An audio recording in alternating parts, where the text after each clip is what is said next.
Katika kisa cha kusikitisha, mvulana wa miaka 16 amefariki baada ya kushambuliwa na mamba alipokuwa akiogelea katika mto Chepkulo, eneo la Chebalungu, kaunti ya Bomet. Mkuu wa polisi eneo hilo la Chebalungu, Panton Analo, amesema mwathiriwa ambaye ni mwanafunzi wa kidato cha 3 alibururwa na mamba huyo hadi katikati ya mto na kuuawa. Chifu wa eneo hilo, David Tilmat, amesema nguo za kijana huyo zilipatikana katika eneo la tukio, huku maiti yake ikipelekwa katika hifadhi ya maiti ya hospitali ya Longisa.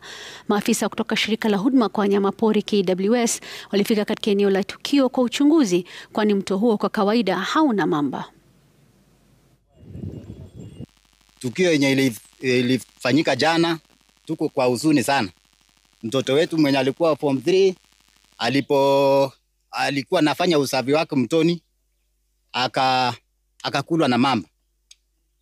Na mara nyingi huwa tunaongea na serikali ambao wenye sasa hivi wanachunga wanyama. Tulifahamiwa juzi na ndovu, na sana kwa wakati wa huko nyuma pia visi wanakuja kufamia kondo wetu. Julius Ruto bagijana. Sasa maneno ya hii wanyama hatuna urafiki sahi na wanyama. Wanyama wameanza wanasemanga ati wanyama wakuwe rafiki yetu, tukue marafiki na wanyama. Sahi hatuoni sababu ya kuwa rafiki na hiyo wanyama sasa.